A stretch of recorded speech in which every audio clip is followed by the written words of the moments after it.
ये फंड दिखाऊँ कैसे आप। अच्छा वो जो हमारे शूट है ना, क्या बोलते हैं, आपका कलर प्रिंट का आप लिखते थे तो वहाँ पे नंबर नहीं बन रहे थे और प्राइस नहीं आता था। अब देखिए मैंने डेमो एंट्री अभी यहाँ पे लाइव शीट में चेक करिए, यहाँ पे मैंने A3 करूँगा, A4 करूँगा, कोई सा भी मैं लेता हूँ ना ये कलर प्रिंट में से, जैसे ये मैंने 200 लिया तो 200 यहाँ पे ऑटोमेटिकली 1 आ जाएगा, मतलब वो फॉर्मूला ना आगे का फॉर्मूला खुद ही कैंसिल हो रहा है। तो अब अगर मैं यहाँ पे इसको FL कर देता हूँ तभी आंसर नहीं आ रहा है, क्योंकि मैंने एंट्री फिल नहीं करी। यहाँ पे इंच करूँगा और 10/10 कर देता हूँ तो देखिए यहाँ पे 0.7 आ रहा है, सही ना। अगर मैं इसको फिट कर देता हूँ, फिट में 1/1 फिट का है तो 1 स्क्वायर इंच आएगा, 2/2 करूँगा 4 स्क्वायर फिट हो गया। लेकिन जैसे ही मैं यहाँ पे ये लेता हूँ आपका A4 तो सब कुछ कैंसिल होकर ये सारी एंट्रियाँ कैंसिल हो जाएंगी, तो आपको इनको एंट्री रखना पड़ेगा, इन एंट्रियों को एंट्री रखना पड़ेगा, क्योंकि वो फाइल नेम जो है ना वो गड़बड़ हो जाता है।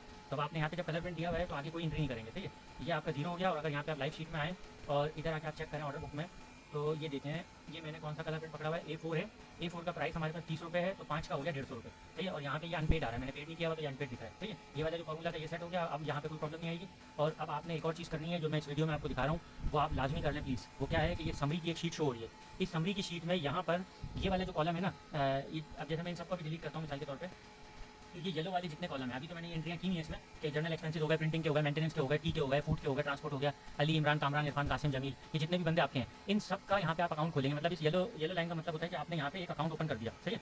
अब यहाँ पे मिसाल के तौर पर आप अकाउंट खोल देते हैं ANAS का, अनस का, सही है। अब अनस का आपने यहाँ नाम लिखा ना, तो अनस का अकाउंट खुल गया। अब अनस को आपने जितने भी पैसे देने हैं वो आप यहाँ एंट्री करेंगे। यहाँ पे देखिए मैं लिखता हूँ अनस, अच्छा यहाँ भी शो नहीं हो रहा, मैं उसको लिंक करवा देता हूँ। यहाँ पे अनस आना चाहिए, जैसे नदीम अंसारी आ रहा है ना इस तरह अनस आएगा, यहाँ पे भी आना चाहिए ये अनस। हाँ सही है, ये इनकम में आ गया अनस। एक सेकेंड, ये ड्रॉप डाउन में ये आ रहा है, यहाँ भी अनस आ रहा है, यहाँ क्यों नहीं शो हो रहा था यार, ये है ना अनस आ रहा है। हाँ तो ये अनस आपने पिक कर लिया और यहाँ से ये अनस इधर भी पिक कर लिया। अब आपने अनस को आज दिए 3,500 रुपये, ठीक है। और अनस ने अर्न करके दिया आपको 1,500 रुपये। तो अब मैं यहाँ पे इसमें आऊँगा समरी पे, तो आप देखिए यहाँ पे क्या आएगा, ब्रेक डाउन आ रहा है कि अनस के 2,000 रुपये माइनस में शो हो रहे हैं, ठीक है। तो ये वाली जो आपकी मेन शीट है ना, इसको आपने लाजमी सारी एंट्रीज को यहाँ पे लिखना जरूरी है। अब आपने ये समरी पे आके अकाउंट खुल जाएगा। जैसे मिसाल के तौर पर आपने पैनाप्लेक्स खरीदा है, कोई सा भी 320 का है, जो भी सप्लायर का नाम डाल देंगे आप। अब जैसे सप्लायर है काशिफ, सही है, काशिफ खान सप्लायर है आपका। अब काशिफ खान सप्लायर है तो अब आपने काशिफ खान को पैसे दिए, तो यहाँ से आप पिक करेंगे काशिफ खान, ये आ गया, ठीक है।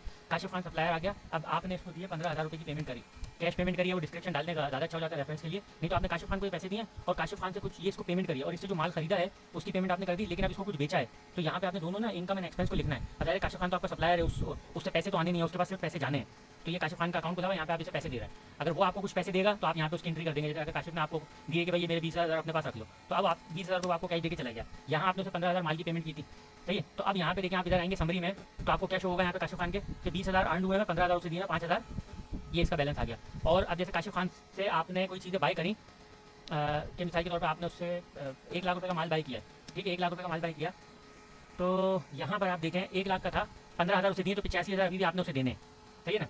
तो ये यहाँ पे अकाउंट्स का डेबिट एंड क्रेडिट सिस्टम है, इसको आप जरा सा मैं भी आ जाऊँगा तो और डिटेल में समझा दूंगा। ये वीडियो में सिर्फ इतना बताता हूँ कि आपने यहाँ पे सारे अपने जो वर्कर्स हैं उनका अकाउंट यहाँ पे खोलें, येलो वाले फिगर में लिख दें, और जो आपके खाते हैं, जैसे मिसाल के तौर पर आपका एप्सन प्रिंटर है 382, ये जो भी नंबर है आपके प्रिंटर का, तो उसका नाम यहाँ पे जरूर लिखें। अब यहाँ पे आपका दूसरा प्रिंटर है और बड़ी मशीन जो अंदर वो चल रहा है प्लॉटर पैनाफ्लेक्स का, उसका नाम लिखें यहाँ पे। तो उससे फर्क क्या होगा कि अगर उस मशीन की मेंटेनेंस के लिए आपने कुछ पैसे खर्च किए ना, तो आप यहाँ पे एक्सपेंस में उसको लिख सकते हैं कि भाई मैंने ये बड़ी वाली प्लॉटर मशीन की, जैसे ये सिलेक्ट हुआ टॉप पे आ रहे हैं, ये 800 प्लॉटर मशीन है, इसके लिए मैंने जो है ना 20,000 रुपये खर्च करे, इसका हेड क्लीन कराया है, जो भी किया आपने वो डिस्क्रिप्शन डाल दे तो अच्छी बात है।